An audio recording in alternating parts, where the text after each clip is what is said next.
pessoal. Bom estar aqui com vocês de novo. Bom dia, boa tarde, boa noite, seja lá onde vocês estiverem vendo isso aqui ou quando. Eu sou o Zé Rossi, eu sou o Head de Comunicação da Cora e estou aqui com o pessoal da Transcriativa, da Unesco Sost, no Borogodei, gravando aqui uma roda de conversa sobre independência financeira. Então, vou apresentar aqui, começando com a Violeta, para ela se apresentar, depois passar para o pessoal. Sou Violeta Martínez, sou da cidade de Valença, cineasta, tenho uma produtora de cinema aqui no Baixo Sul e também sou professora de artes. Pedrão? Vai pular? Tudo bem. Eu já me apresentei. Bom, eu sou o Pedro Partia, eu faço parte do conselho da Unesco Sost e eu trabalho com o uso de tecnologias novas, experimentais, como blockchain, inteligência artificial, para o impacto socioambiental, para a gente conseguir ter um mundo melhor. O meu borogodó é justamente como que a gente lida com o desconhecido, como que a gente lida com o que está vindo e como a gente pode fazer que isso nos pertença. Meu nome é Elisângela, sou natural de Ubá, Minas Gerais, e atualmente estou morando na Gamboa já há 4 anos. Sou proprietária do hostel Mama África em Floripa e hostel Mama África 2 aqui na Gamboa. Bem, e ela falou que é Elisângela, mas todo mundo conhece ela por conhecida Lili. como Lili. Agora tem o segundo apelido, Lili ou Mama. Mama Lili, pronto. Bom, gente, o legal dessa roda aqui é a gente está discutindo vários formatos de independência, que a gente está falando da independência financeira, né? E acho que nada mais apropriado do que começar ali a pensar. Todo mundo sabe que educação financeira, educação de negócios é importante, mas como é que a criatividade, principalmente, que é um dos ativos aí, imateriais do brasileiro, como é que ela entra na conversa para os empreendedores brasileiros, para as pessoas brasileiras conseguirem ali fazer o negócio dela, fazer a vida delas? Então, eu queria jogar essa pergunta para todo mundo aqui. Quem quiser mergulhar primeiro, à vontade. Então eu começo. Agora eu estou tendo que usar a criatividade mesmo, porque a minha primeira profissão, assim, fixa, a base, era cabeleireira, transista, né? E muito, só que mudei para hotelaria, né? Vai ficar muito longo se eu contar o porquê, mas mudei para hotelaria. O primeiro hostel em Florianópolis, deixei trabalhando bem, né? Porque a localização ótima para trabalhar, então não tenho dificuldade. Fica no centro da Lagoa da Conceição.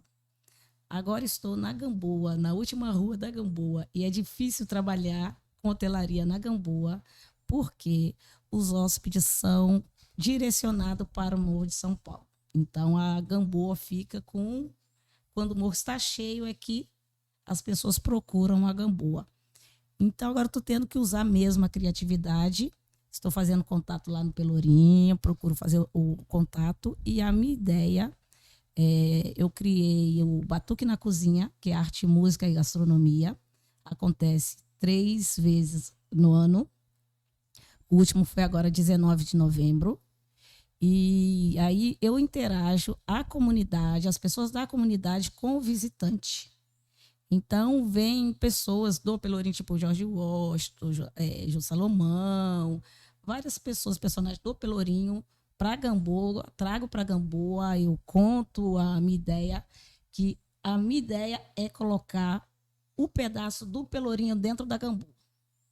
E eu estou trabalhando para isso. Tem que usar a criatividade, porque senão a gente não trabalha. Muito bom, muito bom. Uhum. Então, eu falar um pouco assim minha realidade aqui como artista, né? Eu sou de uma família de artistas aqui da cidade de Valença. Meu pai é artista plástico, minha mãe é escritora. E então, desde quando eu nasci, assim, isso para mim, a arte é algo muito forte, né? Não teve como eu ir por outro caminho, assim. E quando eu decidi fazer cinema, eu me formei em Cachoeira, que também é no interior, né? a Universidade Federal do Recôncavo da Bahia. E a gente sempre ouviu muito, assim, na universidade, que a gente tinha que sair do interior para poder fazer cinema, né? Então, eu sempre me questionei muito em relação a isso, né?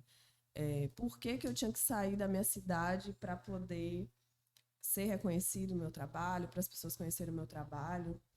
E eu tentei, justamente por ter essa formação no interior, tentei trazer um pouco do meu trabalho para Valença, né, no caso. E venho trabalhando já tem um tempo nisso, produzindo filmes. Tem um projeto que eu estou executando agora também, que é o curso de cinema para jovens de escola pública, em Valença, Bahia, que é um curso de formação em cinema para jovens. E já é a 2ª edição dele, né? E na primeira edição que eu fiz esse curso, por exemplo, eu dei formação para quase 40 jovens, dentre eles 3 alunos que foram formados através desse projeto, que a maioria, né, eu trabalho com edital público, né, com editais do governo do estado da Bahia, normalmente. Agora eu estou tentando um edital da Ancine também para produzir um longa-metragem. E nesse curso, nessa primeira edição do curso de cinema, 3 jovens conseguiram sair de Valença para formar em cinema em Cachoeira.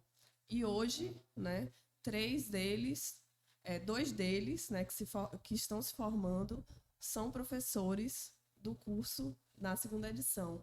Então, eu tento pensar esse movimento, né, de formação no interior para essas pessoas e tá levando conhecimento, né? Pensar a arte, né? É difícil quando você, enquanto artista, você tem que pensar em sobreviver através de uma ideia, né?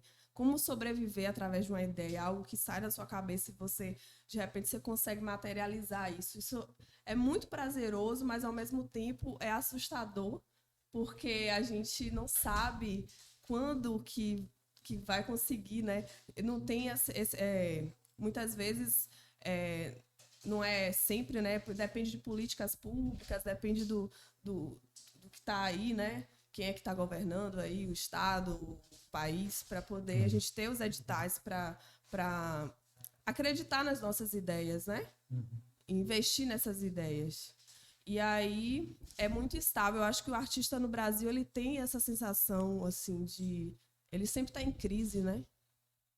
Então, quem vive de ideias, eu acho que, de uma forma geral, independente se vive de arte, vive em crise. Eu acho que a sensação é essa. Excelente definição.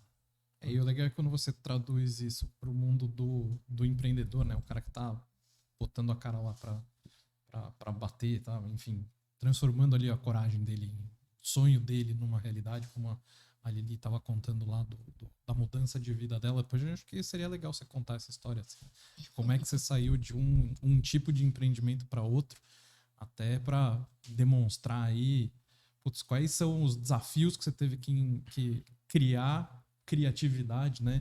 Usar essa força que a gente tem, como a Violeta estava falando, de incentivar pelo trabalho dela, pela arte dela, pessoas que vão para fora e depois voltam para devolver para a própria comunidade alguma coisa, eventualmente empreendendo ou voltando para a academia.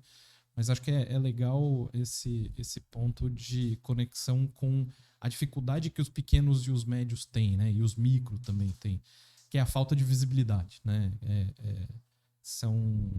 É uma camada gigantesca da economia brasileira, mas que não é sexy, né? Não é que está tanto lá na frente. Não está tanto na cabeça de quem oferece serviço, oferece produto para eles. Tanto, obviamente, no campo financeiro, que a gente entende mais, que é exatamente por isso que a gente está fazendo tanto lá na Cora, mas em políticas públicas, como você estava falando, né? Você não tem um edital, como é que você vai fazer a coisa funcionar? Para uma empresa pequena, se você não tem uma legislação específica para cada uma delas, como é que ela vai conseguir se desenvolver?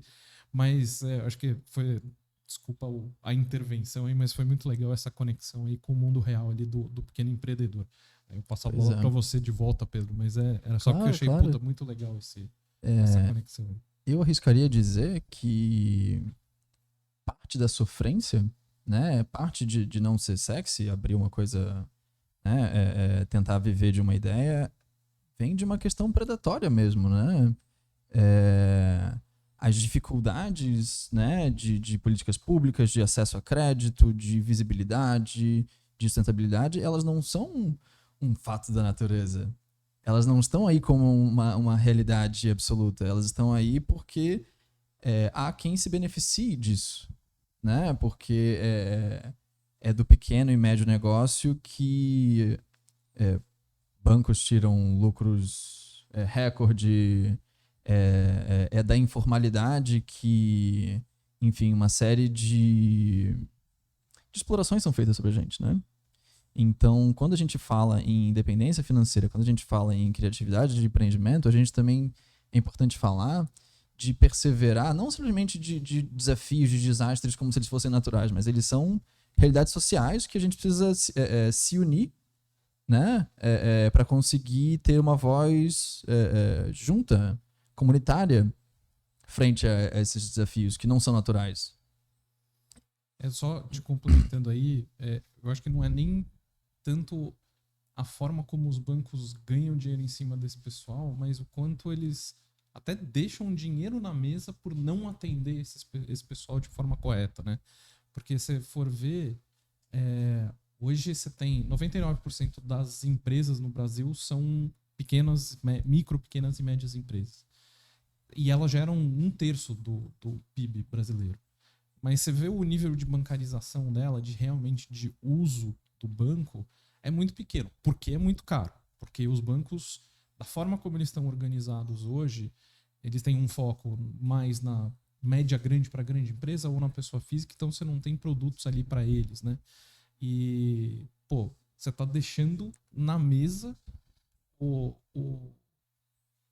servir corretamente, e aí se você serve corretamente, você serve com qualidade, não vai ser uma penalização para essa empresa pagar por um acesso ao banco, né? Desde que seja um preço justo, desde que ele esteja recebendo valor. Hoje eles estão pagando caro e não estão recebendo esse valor. Então é uma das dinâmicas que a gente acha super importante atacar, que é trazer esse pessoal de volta para o centro, né? Eles são importantes, sim.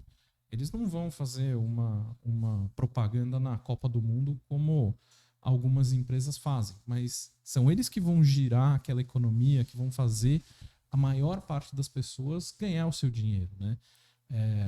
Pois é. Outra coisa que tem mais da metade das pessoas que trabalham com carteira assinada estão trabalhando para pequena e média empresa. Então, o efeito multiplicador desses caras é genial. E aí que eu digo que os bancos, na verdade, eles estão, por conta de olhar para fatia mais fácil, estão deixando muita coisa na mesa. E aí não é só banco, né? É tudo. Você tem serviços de infraestrutura, serviços de telefonia, serviços de basicamente tudo que vai apoiar o pequeno e o médio. Ele ou é feito para empresa grande, então para uma Petrobras da vida, ou é feita para a gente, né? Para pessoa física, para atender minha casa. Mas aí você tem a necessidade de atender um cara que tem 10 funcionários. A primeira solução de telefonia é super cara, não faz sentido. E a mais adequada é uma gambiarra ali de uso de pessoa física. Então, esse é o tipo de coisa que é difícil para as empresas e para o pessoal que está indo atrás, especialmente na economia criativa, né, que tem a cabeça em outro plano, conseguir efetivamente essa independência. E aí, uma coisa que me vem à cabeça é, como é que a gente usa, como é que você, Lili, usou o seu borogodó para dar essa virada na vida? Como é que você, Violeta, usou o borogodó brasileiro aí para conseguir ir para frente, conseguir desenvolver o trabalho de vocês, a empresa de vocês? Acho que é uma coisa legal. É a hora do aperto, né? Eu sempre falo, eu sou que nem bolo. Quanto mais me bate, mais eu cresço. Quando falar não, eu falo, não, é sim, eu vou atrás. É doloroso, é trabalhoso. Mas aí a gente tem que decidir se está disposto a pagar o preço ou não. Então, eu decidi pagar um preço para chegar onde eu quero. Estou pagando e vou chegar lá. E como é que é pagar esse preço? Acho que esse que é Pagar esse preço é você ter uma ideia, colocar ela em prática e você não conseguir apoio e você ter que ali fazer um malabarismo para conseguir colocar aquilo em prática. E quando coloca em prática, as pessoas não, parece que não, você não vê aquele reconhecimento. Esse é o pior, que você não vê que as pessoas reconhecem e você está ali, de repente você olha e você está só, se sente só. Aí eu respiro, não desisto, continuo. E vou fuçando, até uma hora eu consigo. Água mole em pedra dura, tanto mais. Exato. Então, você falando aí sobre essa questão, eu penso assim na importância do MEI, né, nesse sentido, né? Como foi importante. Que o Brasil, na verdade, é um país de trabalhador informal. A gente viu muito isso na pandemia, como foi o impacto também para essas pessoas, né? Durante esse processo aí. As pessoas tiveram que se virar e muita gente não deixou de sair, né? Não deixou de trabalhar justamente porque não tinha como não trabalhar, né? Durante esse momento.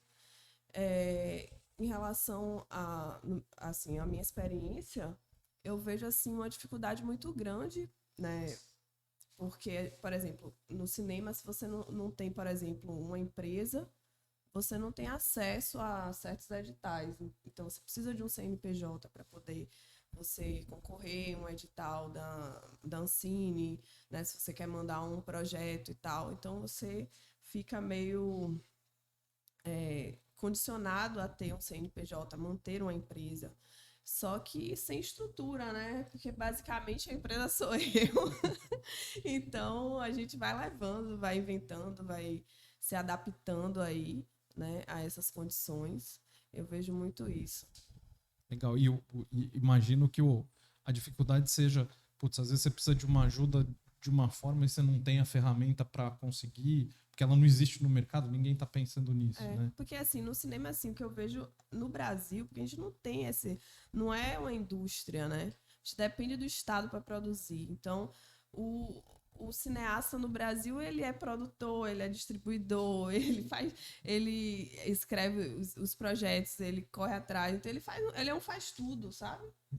Ele é um faz-tudo. Eu tenho até um projeto que é interessante nesse sentido, que chama o Faz Filmes, que na verdade, o Faz Filmes, eu criei, né, assim, ele é mais um trabalho, assim, artístico, né, um conceito. Eu vejo muito como um conceito, assim, uma reflexão, né, que é um trabalho meu e do meu irmão, Gugi Martínez, e a gente pintou umas plaquinhas, né, bem artesanais, assim, a gente pegou, tipo, umas placas de madeira e pintou à mão, assim, a frase Faz Filmes, e foi colocando na rua, assim, na cidade. Fez tipo uma intervenção urbana. Legal. Depois a gente fez uma intervenção na feira de Cachoeira, na época, isso há muitos anos. Tipo, anunciando que a gente faz filmes, faz o filme da vida da pessoa. É mais ou menos isso que é o cinema no Brasil. Porque é isso, porque a gente faz naturalmente, a gente faz com o que tem, com os equipamentos que tem, com as ideias que surgem. E aí depois eu adaptei esse projeto para um edital também. A gente viajou com a equipe, a Bahia inteira fazendo filme, chegava nas cidades, assim, cidades pequenas, para produzir o filme das pessoas. Então é mais ou menos essa reflexão, né, que traz. Eu acho que a plaquinha tem uma força muito grande, né? Quando você vê a frase Faz-se Filmes numa plaquinha super artesanal, é tipo vende-se conserta-se sofá, que tem muitas essas plaquinhas no interior da Bahia, né? Tipo, vende-se geladinho, não sei se você sabe o que é geladinho aqui na Bahia. Uhum. Então é tipo isso. Então a gente se vira, sabe? A gente e também esse questionamento do que é ser artista, do que a gente é trabalhador, que a gente precisa de dinheiro, a gente precisa se manter, sabe? Essa visão de que a arte, né? Você não precisa pagar pela arte. Então tudo isso. Eu acho que esse projeto ele é bem interessante nesse sentido. Legal, e demonstra ali a criatividade, né? Putz, eu não tenho como acessar esse público, então vou botar plaquinha. Botar a criatividade ali para trabalhar em prol da criatividade, né? Exato. Que tá em formato filme, para levar isso para as pessoas. Muito bom.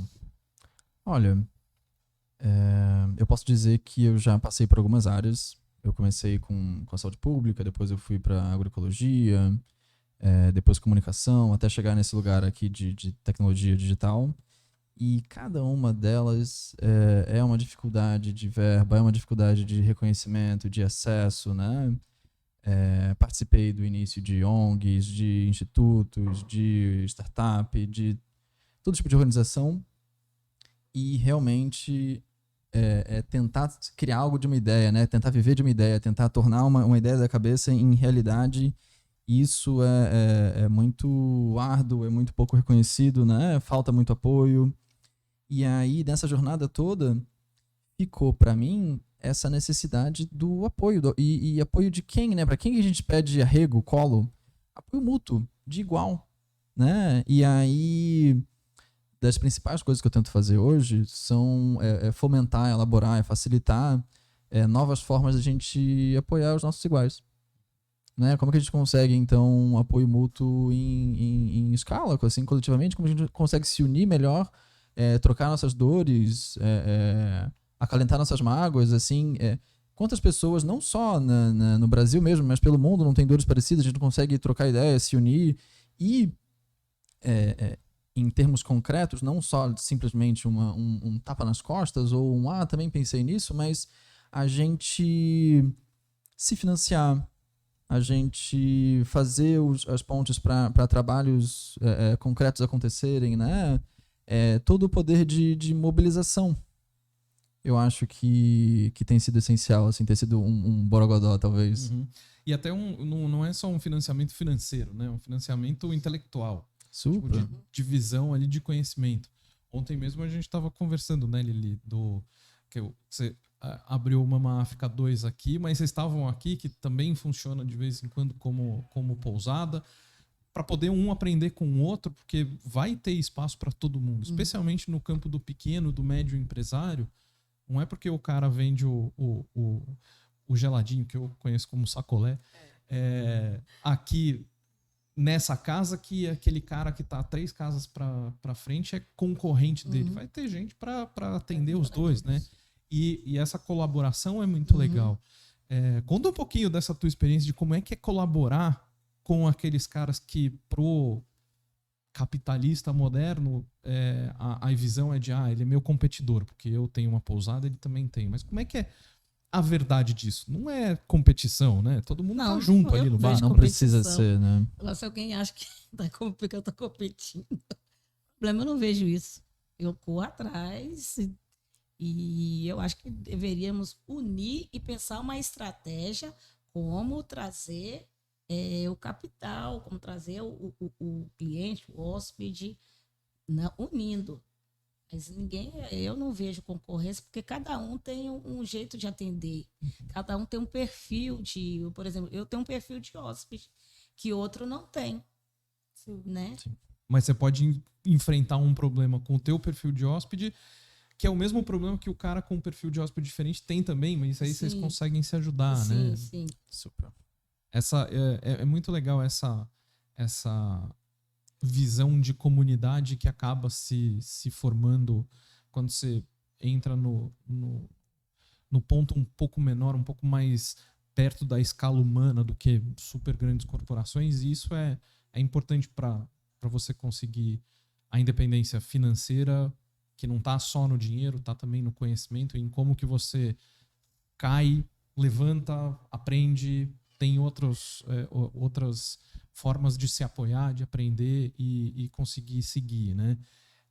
E, enfim, agora que a gente está tentando oferecer até mais ferramentas para esse público, como é que a gente espalha esse conhecimento,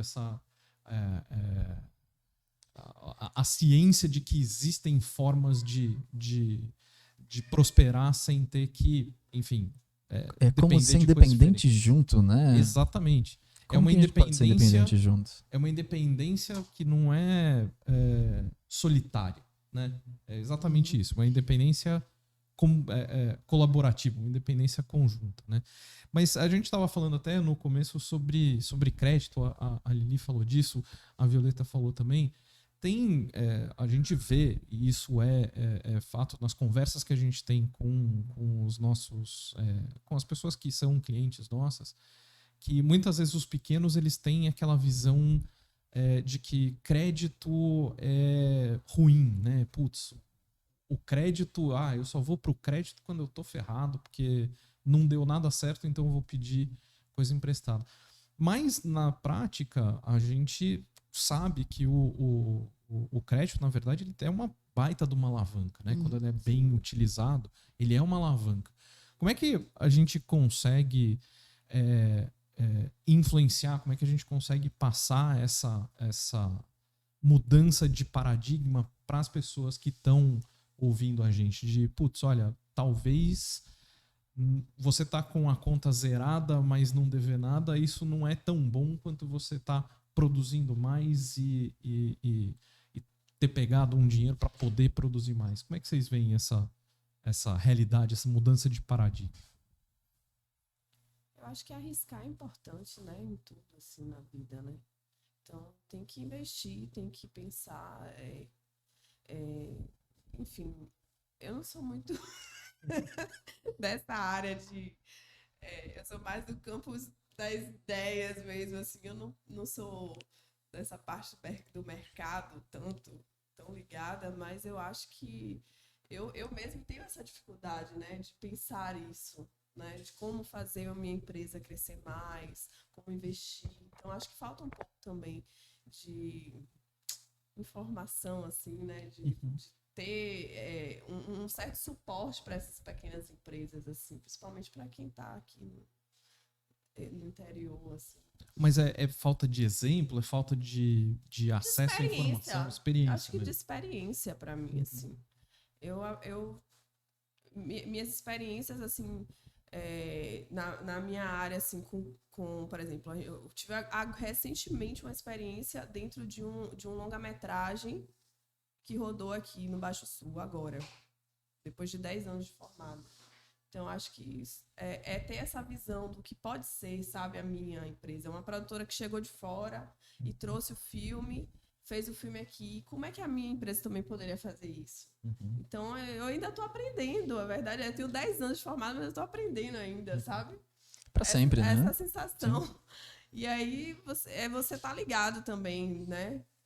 Aprendendo com as pessoas. Aqui na base mesmo, tantas pessoas chegam e tal, você vê uma forma que um trabalha, que outro trabalha. Eu sempre trabalhei com recursos públicos. Nunca pensei, por exemplo, em trabalhar com empresas. Eu não sei como faz isso. Aí eu fico ligada, às vezes eu vejo um ou outro colega que faz, aí eu já fico assim, observando, para ver se eu aprendo alguma coisa. Você pega meio no ar, mas você não tem muito essa formação, entende? Então é uma questão não só de desconhecimento, mas de um receio, porque não conhece bem como é que funciona. Não sei como funciona. Eu, por exemplo, sou totalmente desligada. Eu sou, tipo, eu vou fazer meu filme, vou sentar aqui, vou escrever meu roteiro, escrever meu projeto, vou mandar, porque esse caminho aqui eu já sei. Né? Então, eu sou muito isso. Eu não fico muito pensando. Ou seja, tem um caminho grande ali para alguém que chegue para você e fale, olha, se foca naquilo que você sabe fazer, quer fazer filme, que a gente toma conta do resto. Eu queria, inclusive, que tivesse alguém pra gerir, porque de fato eu faço, mas não gosto, detesto. Sim. Detesto. E você, Lili, como é que você vê isso? Meu filho, se eu for pedir crédito, meu crédito é alto, então nem peço.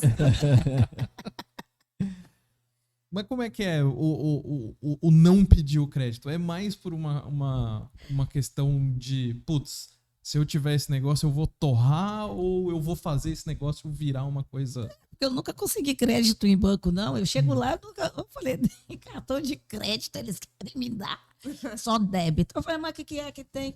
Deve ser alguma coisa lá que eu fiz, eu acho que eu fechei uma conta num banco E aí, eu não sei, eu acho que eles escrevem lá e os bancos depois não te dá mais crédito, não dá nada. Eu tenho crédito. Chego lá no banco, quero cartão de crédito. Ah, não, você tem uma restrição. Eu tenho restrição, então eu tenho que fazer tudo no truque. Pois Como é que é o né? fazer o... Desculpa, como é que é fazer o... O truque. Ela tá cheia de borogodó, ela tem que contar um pouquinho esse O borogodó truque, pra por gente. exemplo, vou contar Super. um truque. Lá em Florianópolis, tipo, o meu trabalho de base era transista, eu vendia cabelos, tecia, e tinha uma loja que vendia muito bem. Aí essa loja foi saqueada. Perdi tudo, levaram o cofre inteiro, com tudo, com 3 meses de aberto. Aí eu liguei pro meu amigo e falei assim, Celso, eu fui saqueada. Impressionante, eu não derramei uma lágrima. Eu cheguei lá, eu fiquei tão fria assim. Liguei, o Celso, olha, fui saqueada. Me manda aí meio quilo de cada tipo de cabelo aí. O que eu for vendendo, eu vou te pagando. Aí ele confiou e mandou. Aí eu vendi e já mandava o dinheirinho para ele. E aquele lá eu já fazia outro, já comprava outro. E foi indo, e foi indo. E aí eu consegui tudo de novo. Aí consegui tudo de novo. Aí eu falei, eu vou agora aqui, vou fazer um centro de beleza, né? Construí um centro de beleza. Aí tinha uma casa bem assim, velhinha, vendendo no centrinho da Lagoa da Conceição. Eu falei, olha, ninguém vende nada aqui. Aí eu acho que a mulher estava desesperada para ir embora e o preço também não era tão lá, né? Aí eu falei, se a localização é boa, essa localização aqui, se a gente reforma, ela faz um dinheirão. Falei, aqui. Aí, quando eu estava construindo esse centro de beleza, viajei, fui saqueada novamente. Entraram dentro, porque aí os materiais eu passei a levar para casa, não deixava mais na loja. Entraram em casa, levaram tudo de novo. Aí eu olhei e falei assim, sabe de uma coisa? Isso é um sinal. A próxima vez que eles entrarem, eles vão me matar. Então, aí eu nem entendia nada de hostel, mas eu ouvi falar tal de hostel. Falei, eu vou montar aqui um hostel. Eu quero ver se vocês vão roubar beliche, vão levar geladeira, eu quero ver agora. E aí montei um hostel. E mesmo assim, sem nunca ter trabalhado com hotelaria. E aí eu falei, como que eu vou fazer o café da manhã? Porque eu estou começando, e aí se eu fizer um buffet vai ser desperdício, né? Aí eu pensei em fazer um café individual, fornecer o kit.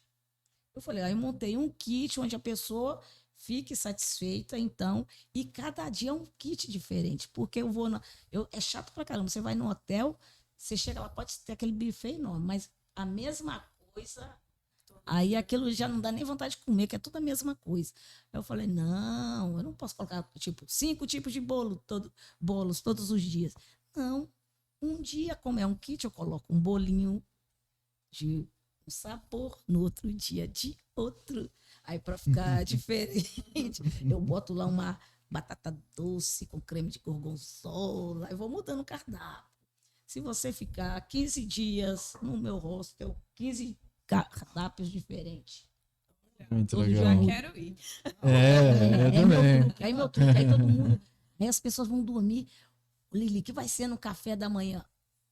Segredo, surpresa. Já gera expectativa. Cada dia um flash. E o legal é isso, você mostrou 2 brothers. Ela tava segurando o jogo, você viu, né? Eu percebi. Quando teve o negócio do seu amigo lá, ele te deu crédito. No fim das contas, você pegou crédito. Você pegou direto com ele, né? Ele Direto com ele, isso. Na confiança e tal, mas foi o crédito que ele te deu. E esse borogodó que você deu aí no... Putz, eu não vou botar um buffet aí e ferrar todo mundo. Não só foi um negócio que te ajudou a não perder dinheiro, né? A chegar mais rápido na tua independência, como fez ser o diferencial, né? Isso que é legal, essa que é a criatividade bacana, né? Aí agora, com esse Borogodó Day aqui, eu já tive outra ideia já, com essa experiência que eu fiz hoje lá do nhoque. Já tô com uma ideia aqui, meu filho, Ontem mesmo ela já tava roubando minha receita de chucrute. Mas é legal, gente. Muito obrigado pela participação de todo mundo. O pessoal ali da produção já tá ficando verde de vontade de terminar. Mas foi uma conversa muito legal. Obrigado a todo mundo. Eu que agradeço. Obrigada. Prazer. Muito bom, prazer imenso. Valeu. Valeu. Obrigado, gente.